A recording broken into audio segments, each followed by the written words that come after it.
And that's another thing as an entrepreneur too. You have to be built, you have to be so resilient to keep going.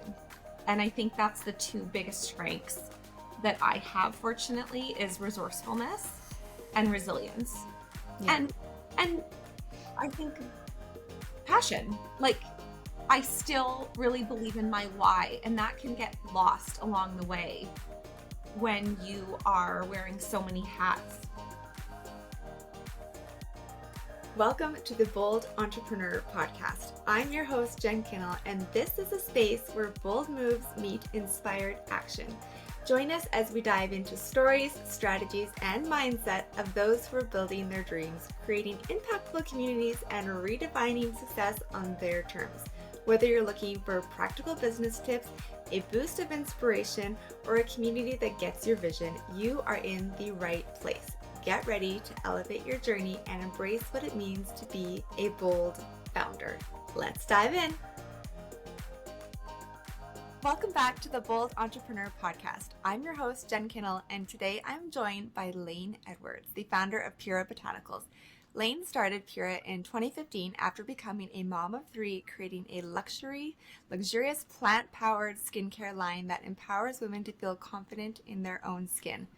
What I admire most about Lane's journey is how she recognized a gap in the market for natural, health-conscious skincare and decided to create what was missing. Pura is all about embracing self-care and redefining beauty standards, choosing not to market with terms like anti-aging, which I love, but instead focusing on education, connection, and celebrating every stage of life.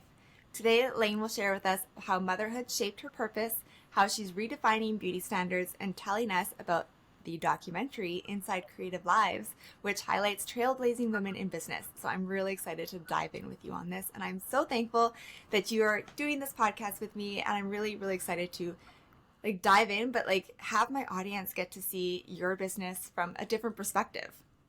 Absolutely. I'm so excited to be here, Jen. Thank you for having me. All right, so I have a list of questions like I always do.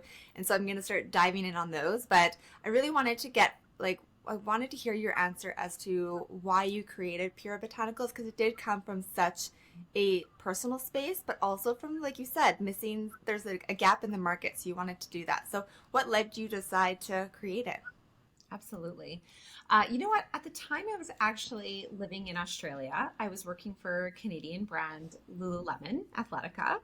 And yeah, so I'd helped them expand into Sydney, into the northern beach area of that side of Australia. And I became pregnant with my first baby. This is a year after I was married to my husband. And all of a sudden, I became super sensitive to all of my beauty products. And I remember I had this moment of being in the shower, washing my hair, and having the shampoo, the bubbles and the suds all coming down, and thinking to myself, oh my gosh, all I can smell are synthetic chemicals. I can smell the fragrance and it's overpowering. It makes me feel so unwell. And here I am growing this, beautiful baby inside my tummy. And the irony of cleaning myself, yet knowing that the ingredients are not serving me on a deeper level, was a real aha moment for me. So that was kind of the beginning of the journey, was having that elevated sense of smell, which I do believe happens in pregnancy to protect and baby, which I find fascinating. And it's interesting how it turned my attention to my daily self-care products. And when I started to think about it, as women, far more than men, we use dozens and dozens, if not hundreds of more self-care products than men do. And that's accumulating on our skin, which of course we know is the biggest organ of the body, which is very absorbable on a daily basis. So I love that you really, I don't know, you just had a moment. It was like an aha moment. We were like, oh my gosh. And I can exactly picture that smell. I've had that smell. You're like, that does not smell fresh. It totally smells synthetic. I know exactly what you're talking about. And so I think that's really cool that you just had that aha moment, but then it expanded from just it went into everything. And so where did you go from you working with Lululemon into creating this? Did you do it, or were you doing them at the same time? You know what? it was such an interesting time for me because we were really young and beginning our lives in Australia. We thought that we would have our first baby there.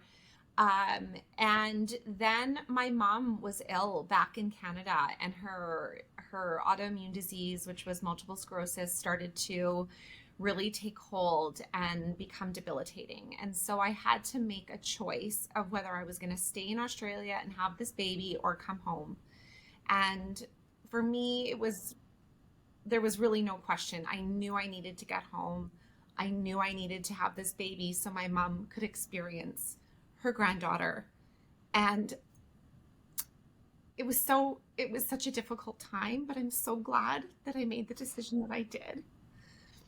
And that even pushed me more to creating Pura because I thought, if I can't save my mom, at least I can help women hopefully increase their longevity. And if not their longevity, then their sense of wellness, and empower them to be able to use products that are going to make them feel good, that are going to contribute to their vitality and their health and their wellness. So I feel like it was like such a combination of big life moments and small moments that luckily at the time I was very attuned to, that I was able to, you know, step into my destiny and create Kira. But it did take time. It wasn't until my second baby, like I came home, I lost my mom, not until actually I had had my second child, who is now my son, who's now 13 years old. So I have a 15-year-old daughter and a 13-year-old son. And it's ironic because I remember on her, when she was in the hospital and she, maybe had a week to live, I remember asking, like, Mom, should I have a third baby? My heart really wanted a third baby. And I remember she opened her eyes and she said, no, too much work, baby. Too much work. And I was like, oh, not the answer I was expecting. But I'm like, oh, I just love her, like, logical, even mumming me to the grave, thinking, Lane, don't take on too much. Like, like two's great. She always said, two's perfect. Two's perfect. But what's ironic about that is that when she passed, it was like one door closed, another one opened, and I was pregnant with Emery, like literally within the same Oh, the same week. So I always feel like it was like her parting gift. She knew what my heart wanted. And yeah. it's funny because Emery has so many qualities that my mom has. Like she's just such an old soul. So yeah, that transition to motherhood um, was a huge part of my story, my mom, my children. But when I had Cove, my second baby, that's when I started Pura. And it was like such humble beginnings. It was in my basement. It was unfinished at the time. I think I had like an IKEA table. The internet, this is 13 years ago, the internet was just kind of new. So, we just had access to Google and online stores for acquiring ingredients. Otherwise, I would have been really limited to what was here for skincare ingredients, um, locally, which you can't get really ingredients here. We have a lot of like food ingredients, herbal ingredients that are dry, but that's not what I needed. So I was lucky. The timing was right. Clean beauty was very, very new. We were one of the pioneers. There was maybe five other companies at the time that were pioneering clean beauty. And what I noticed about clean beauty is at the time it wasn't even called clean beauty. Actually, it was called green beauty. And before that, it would have been called natural skincare. And so in Australia, when I realized, oh, I'm so sensitive to conventional beauty products, I tried to see what was out there on the market. And what I found was out there were products that were very, very basic, very basic. So natural ingredients, like they were using, like sunflower oil and lavender oil. Not that those things aren't good, but I was like, I see such an opportunity. And the efficacy wasn't there, the texture wasn't there, the performance wasn't there. And so that's when I got to work literally as like a scientist in my basement, self-taught. And it's interesting because not long ago on my Instagram, I had written like a really fun post about being like self-taught chemist, and someone had actually taken real offense to that, being like, I have a degree in chemistry. Like, how can you say that? I'm like, but you know what? 13 years doing this and having my own lab, I also have a degree in communications. What I have learned hands on compared to what I could have gotten, and I could have never specialized in skincare. That doesn't exist here. I can't tell you what I've learned by trial and error and actually having the ability to innovate on my own. And it started so basic, so basic. But now that it's changed. We've come a long way. Okay, your story is it's so beautiful, and I do like it's really sad that something so beautiful has to come from such like loss, really, because that's a hard thing. I can't imagine, but it's really is such a beautiful story because you have so much love immediately invested in this business and in what your brand and what you're bringing to people into their homes and into their skincare and their healthcare and everything. And I think that's so beautiful. So I just want to take a moment to like celebrate you for creating something so special and looking back on it and really seeing that, because I think that's just so, it's amazing. Thank you. It really is. And then I also really love the fact that I just think that like what you're doing right now is almost like people would have a fear to step into that because like you said, you're self-taught, so it is fearful. Like you have to learn everything. And I love that you call, like you say that you make potions and stuff, but how did you go about like deciding, okay, this is the first product I'm going to make, and like what research did you go into? How many products did you make before it like you found that right one? Like I'm so curious about that because I want people to start to think, okay, I really want to do this, but I'm fearful that like maybe I'm going to do it wrong or I don't understand, right? I want them to go past that boundary of fear. 100%. And I feel like, you've probably heard the term recovering perfectionist in so many ways, right? I Yeah, feel, totally me. yeah, yeah. But at the same time, I feel like I was lucky that I believed in myself. And the term potion actually comes from being a little girl and from having a little side step at the side of my home. And I would make potions out of like, oh gosh, I remember like I had a sandbox, I had my mom's flower bed, I was really into mud. Like I was that kid that was mixing potions. And I remember instead of lemonade stands, my neighbor and I, Julie McKechnie, we would have potion stands and we would, like sell these like buckets and jars full of like who knows what. And luckily we lived in a lovely little cul-de-sac where our neighbors were just so entertained by it and would come by and be like, tell me about this potion.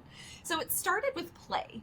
And I feel like anything good in life comes from your trust in play. I think great, deep, authentic creativity comes from play. And I feel like you have to give yourself a chance to play. And the evolution of the brand, like our logo used to be an egg with a flower coming out of it, and it was like white and aqua blue and red. Like to see where we were and to where we are now. And our product was really not skincare based because that was not my knowledge. I was teaching yoga at the time. That was my community. Prana Yoga Studio here in Edmonton brought on the line, and it was more so, body and essential oils and fragrance. And, we had a muscle melt, and we had one of the very first products that I ever created was called Gypsy Mist, which now is actually considered a derogatory term, gypsy, which is really Yeah. interesting.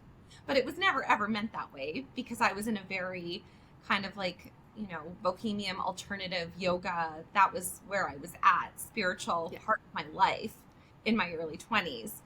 But funny because my muse for that product was Stevie Nicks. I love Fleetwood Mac. I grew up listening to Fleetwood Mac. And it's interesting. We still have that product in the line. Now it's called Zingara Gold Mist.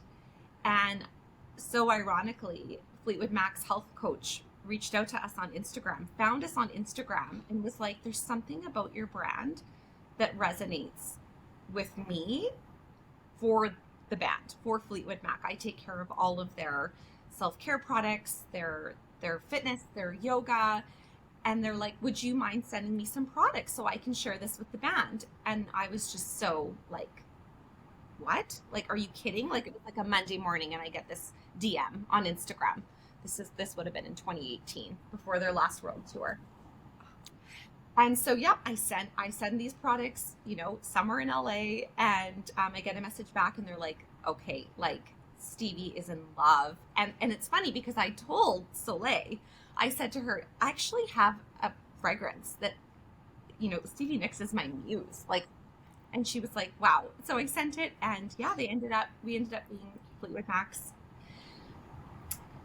skincare brand, official skincare brand for their last world tour. And then they invited me to go to their concert when they finally ended up in Edmonton. It was the time where all those fires were happening, scheduling. I took my daughter, and we went and sat at the very front, and it was like phenomenal. But that's kind of where, I mean, this started literally just, and it just, That's amazing. That is the best story ever. Like, I just feel like the world works in magical ways, and it is incredible when you see it.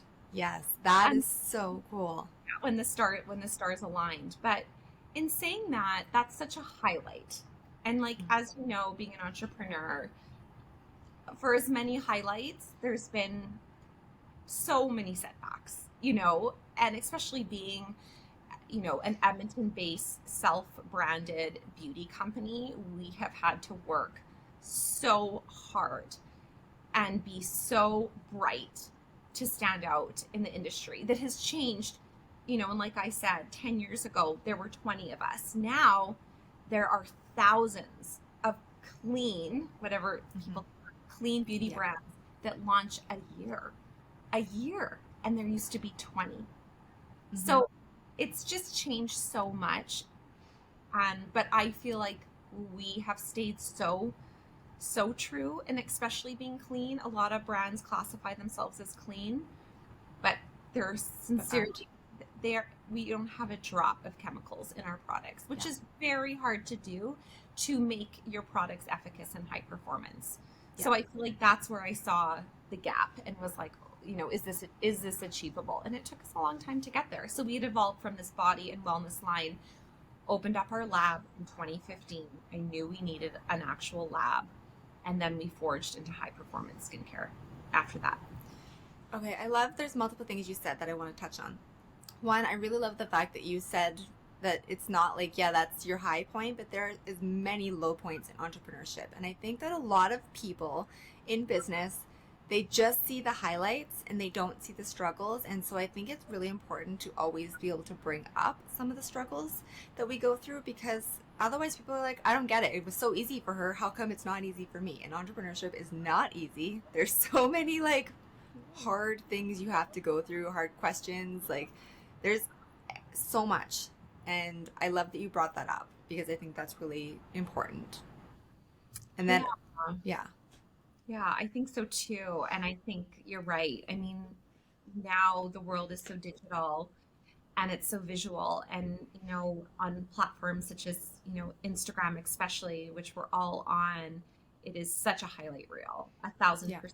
And I think that it's hard to know how transparent to be when you're client facing.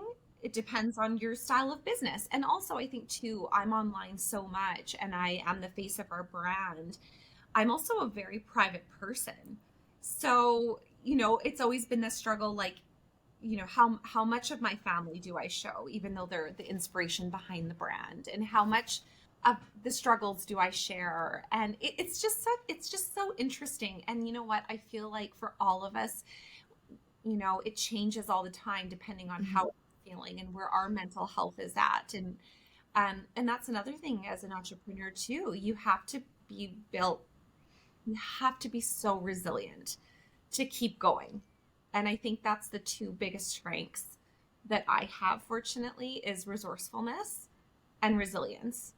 And I think passion. Like, I still really believe in my why, and that can get lost along the way when you are wearing so many hats. And there's so much involved in terms of, just such a financial commitment and taking care of staff and having a team. And there's just so much. There's so many moving pieces of a business. And, like our costs, I think about our costs when we first started Pura compared to now, and they have probably quadrupled in 10 years. So it's interesting. You have to really think about always on a daily basis, what is important and how are you going to move forward?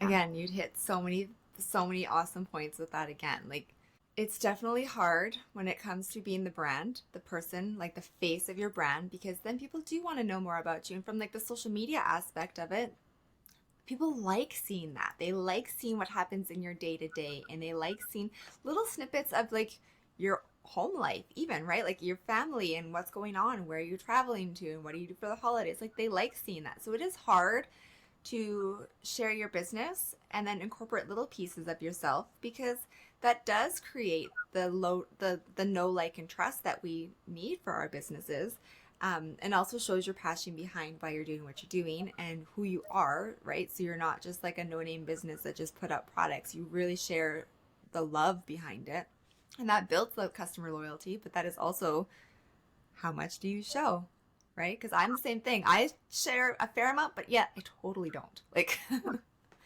Yeah, yeah, absolutely. And like it's funny because the days that I share more, it feels so great, but I also feel sometimes like not an open wound, but sometimes you have like that vulnerability hangover where you're yeah, like, you know what I mean? Like I yeah, know it's interesting. Social media is interesting, and I feel like it's been a huge part of building our brand. Like Instagram was um brand new, and it was just the perfect timing when you can grow so organically. Now it's very different. It's very much more so pay to play. yeah. So, and our industry's changed so much. Like right now, I mean, look at my 15-year-old daughter and my 12-year-old daughter, who are incredibly influenced by TikTok and by influencers that have no clue that these brands are paying, these girls and these women to essentially get them to fall in love with their brands and their products. It's just such a different game, and it's just so interesting. I feel like definitely niche beauty and indie beauty has changed a lot in that regard. But I still believe in it, and I'm glad we're here. It's just that there's so many big players now that are starting to Hmm. monopolize the whole industry. So we have to work smarter, and yeah, it's challenging. Yeah. And I think really focusing back even on your why, and like really on your why, because we want people to understand why you're different from other brands and what makes like having clean skincare so important. And that not all brands do that, because a lot of them will say that they're clean, but they're really not. And so I think it's really about creating that education to make people understand why. But you're right, you're definitely dealing with like the TikTok influencers, and my daughter comes to me all the time and is like, what about this? I just heard about this one. Like, Right? so I get it. It's a different, totally different landscape now. Totally different landscape than when we first started. Yeah. Hmm.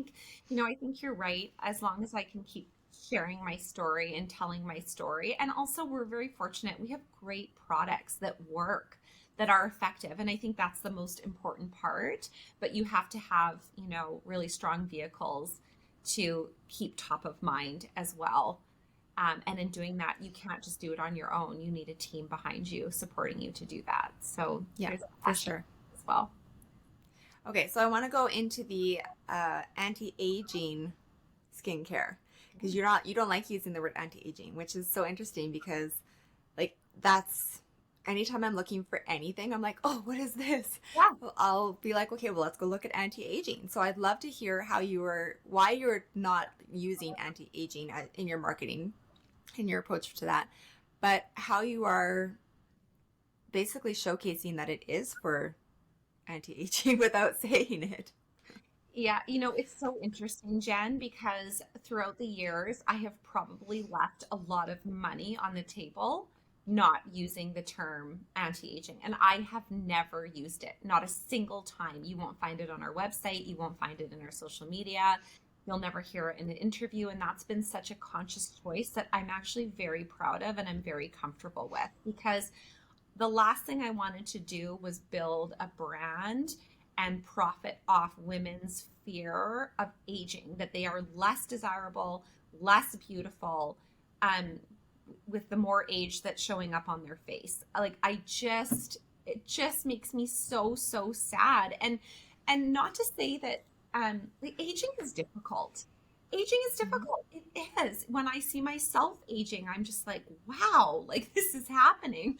But at the same time, I feel like it's rooted in the loss of my mom and understanding that age is privilege. It is such a privilege. And I think that the conversation, the whole attitude behind aging, I feel like it's beginning to change, but we have a long way to go. We have a long way to go. But I just think that if we are educated and we know that we're using skincare that is nutrient dense, rich in antioxidants, less fillers, consciously made, freshly made. As we know, as soon as food is pulled from the ground, it loses nutrients the longer that it sits. And never mind like the travel time and then the grocery store shop. There's all of that. It's the same with skincare. So that for us, the fresher ingredients that we have, the smaller batches that we can make, the more we can turn it around, the less that it sits on warehouse shelves, the quicker it gets onto your skin, the more beneficial it's going to be. So I feel like it's fun to have those conversations. It's more interesting to me. And, instead of like anti-aging, we'll use words like, replenishing, restorative. There's so many other words that we can use, but I'm like, anti-aging just doesn't sit. It just doesn't sit. I don't know. I don't love it. I don't love it. Plus I really celebrate aging. And I think women who are aging, however they want, there's no judgment, but it's challenging no matter what. So we just all need to like love each other and feel good in our skin. I actually love the way you say that though, because I mean, if you look in the mirror and you're like, oh, this is coming now, you're already like that. Like even just me saying that is already like like a negative thing, right? And then you go look at anti-aging skincare, and then you're like, oh, I'm here now. Like it's just a constant reminder that this is where you are in life, and it's not a bad thing, but I mean, I'd like to not have crow's feet and not have wrinkles. That would be nice. But it is nice to have it instead have such a positive spin on the words. Like you're not using like anti-aging, just like I said, it's not a positive thing. And so by changing it to focus on restorative and rejuvenating, and it really shifts the conversation even in yourself and even in how you are feeling buying it. Right? Like I'm adding this to cart because I got to get something off, or I'm adding this to cart because you know what, this is going to make my skin like glow and hydrated, and like it's totally different conversation for the same product. 1,000%. I think so too. And I think as well, you know, I think if we can show up to, like when I see a woman and she's aged, and I don't want to say gracefully, I don't know if I love that, aged in power, whatever that means for her, and she's comfortable in her own skin. Like I never devalue her because she's aged. Do you know what I'm saying? Like it's just, Yeah. I admire her. Like yeah, I think it's really interesting. And when we hide and when we, become unrecognizable versions of ourselves, we just become unrecognizable. We don't become younger, if that makes sense. Right? And I Yeah. think that skincare, and people are like, oh, why skincare and not makeup? Well, if you don't have great skin, makeup doesn't look great either. So it starts with the skin, but that's where I wanted us to be, not only like benefits for the skin, but like we're skincare, but we're soul care, Yeah. right? And it's a moment for yourself. Like as women, we need a time out for ourselves, and we need to like pause and breathe and enjoy it. And I feel like you need a product that is really consciously crafted and like high vibrational to like really enjoy what it Mhm. is that you're using and putting on your skin. So for me, it's about the ritual as well. Whether you have 5 minutes or whether you have 20 minutes, it needs to make Yeah. an impact. And I feel like Yeah. Pura, the overnight watermelon mask, the ambrosia beautifying serum, you know, they're magical products. And what makes them magic is not fluffy and magical. It's the formula and the love that's gone into them and the care. So yeah, it's interesting. Okay, I want to hear you tell us about the watermelon mask because I've heard you talk about it and feature it a few times in the last month. So I'd just love for you to explain what it is because we're kind of touching on the business aspect of it, but if this is like, those are your two featured products, let's go into why they're so powerful and amazing. For sure.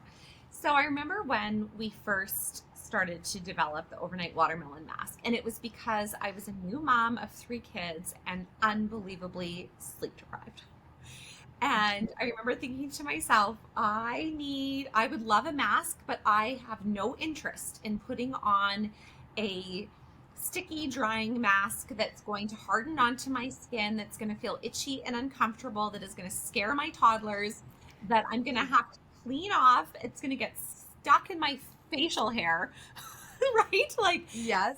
comfortable in 20. I'm like, that's not where I'm at. And so I was like, I feel really drawn to making a mask that works while you are getting your beauty rest. So that's when our skin and our body repairs itself most when we're getting our sleep.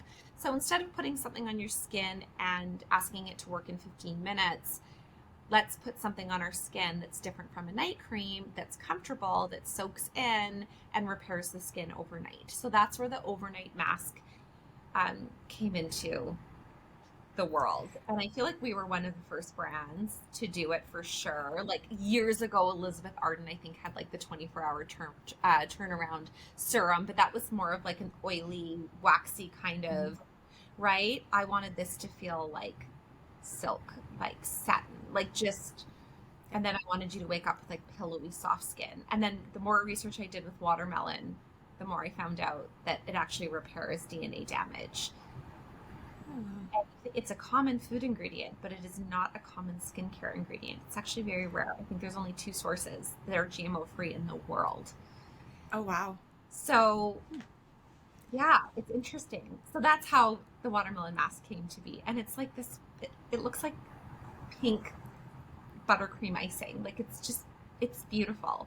And smells like real watermelon, not artificial watermelon, which is soft and delicate and easy to sleep in, and it doesn't wear off on your pillow. But it's active heavy, more so than night cream. So that's why you can tell the difference in consistency than just using a night cream. Okay, I love this because every time I'm gonna do a mask, I'm like, okay, how much time do I have? I usually do two. Like, I'll do one where it like scrubs and then sits, and then I'll do one where it like actually cakes on and like, but it's like, okay, how much time do I have tonight? And then I would much rather just take my makeup off, like do my routine, and then put a mask on and go to bed. Like, it's so much simpler. And then my husband's not like going, what is going on with your face? What's happening? Yeah. Exactly. So Yeah. No fuss. No fuss. but I love how you're thinking about how you're from your customer's perspective, but all like your perspective also. But this is such a nice way to nourish your skin and not feel like it's got to be slotted into your schedule. 100%. 100%. I am my customer. So Yeah. that part I've been really fortunate. There's been not a lot of guessing there. Usually when I have a need for something, my customer also has a need for it, which has been really, really fun. But yeah, and now we have the watermelon mask, which is for all skin types, the garden mask, which is so good for teens and women who are still dealing with hormonal acne and breakouts, which is still such a thing. And then the mango mask, which is for more mature skin types with the guava and sea buckthorn extract. So now we've, expanded that line, but the watermelon mask is still like number Your favorite. Absolutely. Yeah, it's special for sure. Okay, I'm glad you asked about teens because that was my next question. Because I grew up in a household where we were taught you fight like wrinkles before they ever come. So when I was like a teenager, I was doing all the skincare. Wow. My mom taught me that. My grandma taught me. Like, it's in our family. But I've always found that none of my friends did anything. Right. So No. how are you trying to make it more accessible for teens to, because I mean, you obviously have children that are clearly probably using it, but how do you make it more accessible for teens to understand that this is available to them, this is really good for their skin? And I like that you also talked about the acne portion, because that is a big thing for teenagers, where there certain things on their, like creams on their skin can make them break out, right? So I love that even before I asked the question, you're already like on it. Yeah, I actually am really sensitive about teens and skincare, because I feel like listening to you, your intentions to preserve your skin came from your mom and your grandmother. And it was like this, it's beautiful, but it's different now. Now the pressure is coming from social media. And like my girls think that they need an 8-step skincare routine with hyaluronic acid and retinol and all these things that are being pushed to them on social media. And it's actually really crazy. Like it's crazy. I think back to like what I used, and I think it was like, Baby's Own soap and like my mom's Nivea. Like it was so basic and cheap, like really, really cheap. The thing is that tweens and teens don't need a lot and don't need to spend a lot. But I think for them, the most important thing is cleansing, you know, due to hormonal fluctuations and excess oil produce and like hormones, they are dealing with breakouts. Some of them, not all of them, but just to keep the skin clean.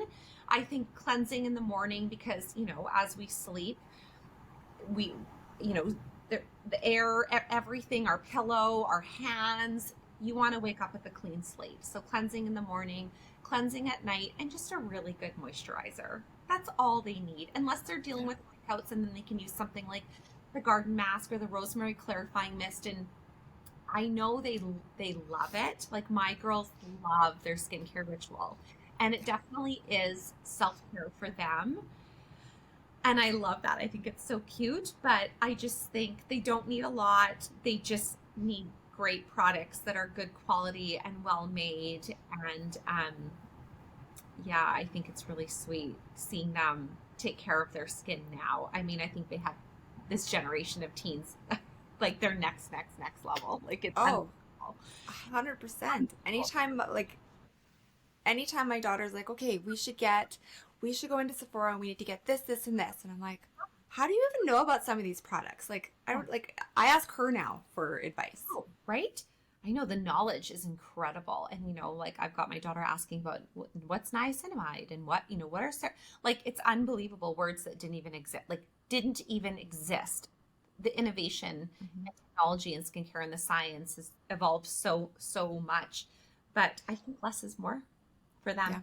I do, which is hard because they're being so influenced and they love it. So, yeah, my daughters love the Princess Clementine light. They love the ambrosia. They love the watermelon mask. Like, there's certain things that they definitely gravitate towards more than others.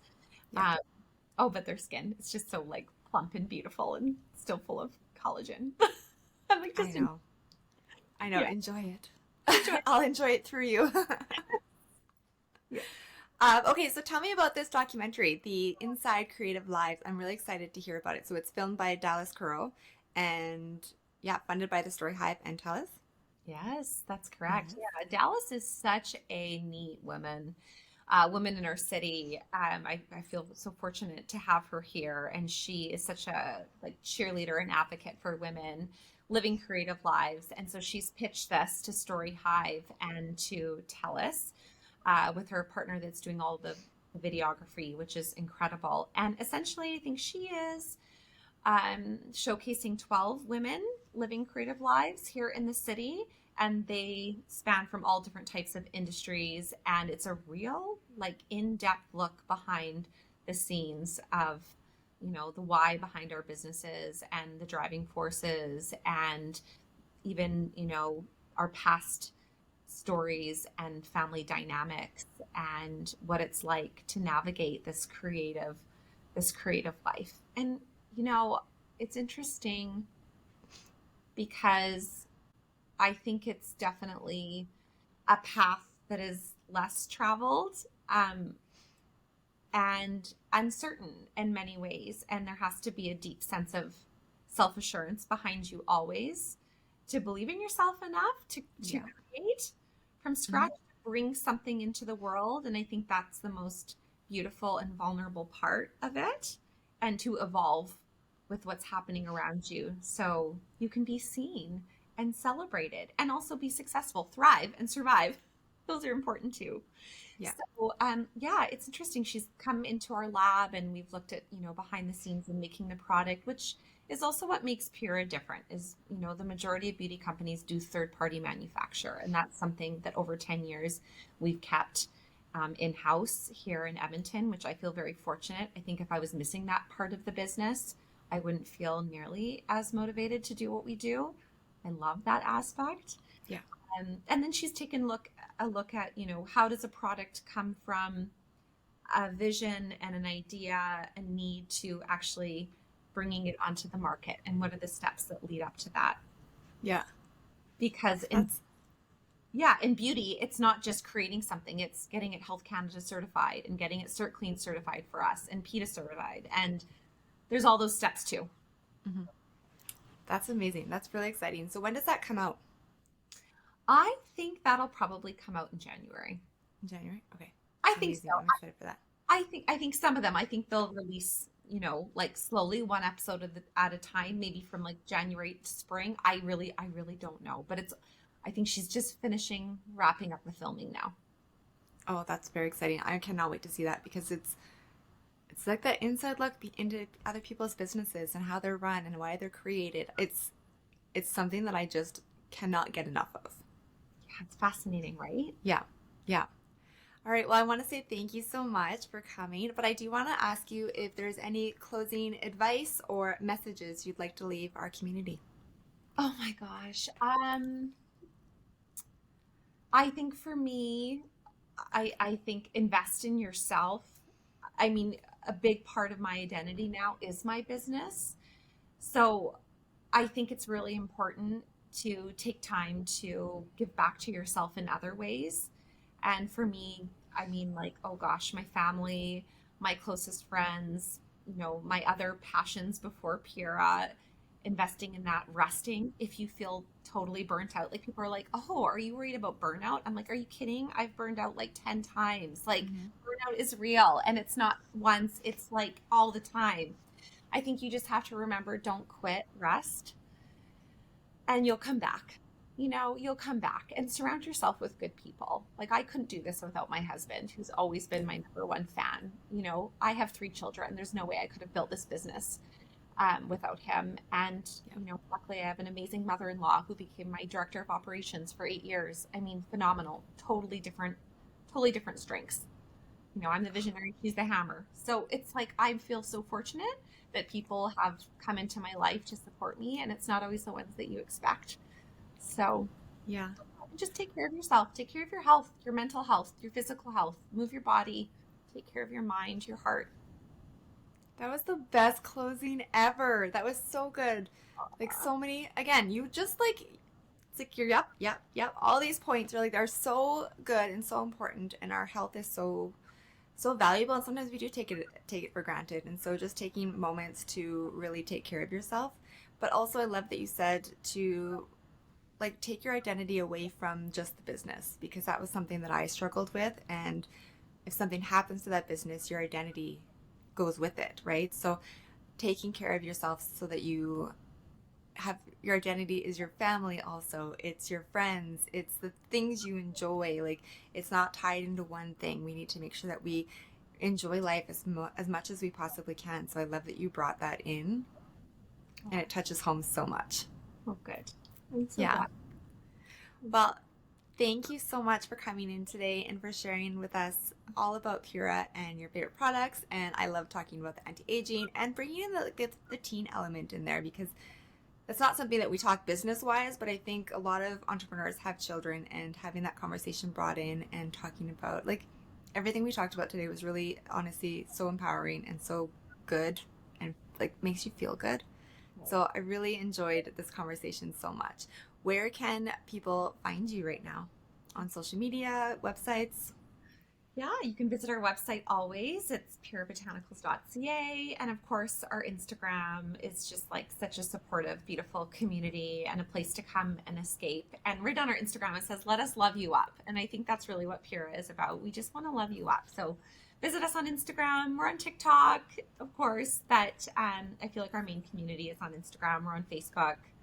And of course, we have our storefront. We have our flagship boutique on 124th Street, just steps away from our lab. So you can actually come and experience our products. We have a one-on-one bespoke perfume service as well, where we create your own invisible legacy from scratch, which is really fun and fascinating. So there's that as well. That's so cool. Oh, we didn't even touch on that today. I know we could talk about I know. Well, thank you so much, and I appreciate you taking the time to talk with us today, and I really loved it. So I really appreciate you. it. Okay, Jen, let's grab coffee sometime, okay? Okay, sounds wonderful. Okay, Thank you. sure. Thanks so much. We'll be Bye. in touch. Bye. All right, today's episode was so amazing. I cannot even put into words how awesome everything that we talked about was. I wanted to take a couple key takeaways that I really enjoyed from this conversation. One was that your business does not have to be your identity. And I actually strongly recommend that it's not your identity, because if your business goes down, like my event planning business does, your identity goes with it. So make sure to invest in yourself, to make time for your family, your husband, your loved ones, to do the activities that you love, so that if anything goes down, your identity doesn't go with it, and you have a just love for who you are and appreciation for yourself, and just take care of yourself, because we have this incredible life to live, and we want to make sure that we are fully supported and loved and taken care of. So I really love that key takeaway. Another one was to make sure that your business is full of passion. Do something that you really, really love, because there's going to be major struggles and hurdles that you're going to have to go through as an entrepreneur. And if you are feeling like you're not fully tied to your why, it's very easy for the little voice in your head to tell you to not go after your big dreams. It's very easy to talk yourself out of going after them when you're not fully yes, this is my reason, my why, I'm going to do it. No matter what comes at me, you feel like you always go back to that why, and that is your reason to keep going. So make sure that your passion behind your business is always in the forefront of everything you do, because it helps make it more fun, makes it more enjoyable, makes it more it's less of work and more of something you get to do every day. You get to do this. You're so lucky you get to do this. So always having that passion in the forefront of everything that you do is a game changer. And then the last one that she said that I really love is that don't be afraid to go after your dreams. So I just think it's so powerful that she and many people in business have wanted, they found a gap in the market, and they've said, okay, I really see that this is something I want. I can't find it anywhere, so I'm going to make it. Even though she is self-taught, she's a self-taught chemist, she went and self-taught herself. She went and she did the research, and then she did trial and error, and she threw out the perfectionist in her, which for myself, I completely relate to. But you throw that out and you just go, I'm just going to do this, and I'm going to have fun with it, and I'm going to see what happens and what works. And look at what she has created. This amazing company with beautiful product that really has such a positive messaging behind it, versus the anti-aging. I love that conversation too. But I just think look at what you can create when you believe in yourself and go after it. And even if you don't fully believe in it, you don't have to have it perfect. You don't have to know exactly how it's going to work and have it work the very first time, because it probably won't. So just go and have fun, enjoy it, trial and error. Know there's going to be lots of errors, and it's incredible what magic comes when you allow yourself to just dream. So thank you so much for joining today. I loved this conversation, and I cannot wait to share more amazing stories with you in future episodes. Thank you so much for joining us on this episode of the Bold Entrepreneur Podcast. I hope you're walking away with inspiration, fresh insights, and a few takeaways to fuel your journey. If this episode resonated with you, please subscribe, leave a review, and share it with other bold founders and entrepreneurs in your circle. And when you're ready to elevate your business, check out the Bold Founders Collective. From community support to strategic resources and personalized coaching, we are here to help you thrive. Remember, the bold moves you make today will shape the future you're dreaming of. So stay tuned for our next episode, where we'll dive into deeper stories of strategies and mindset shifts that all make the difference. Until next time, stay bold, keep dreaming, and keep moving towards what lights you up.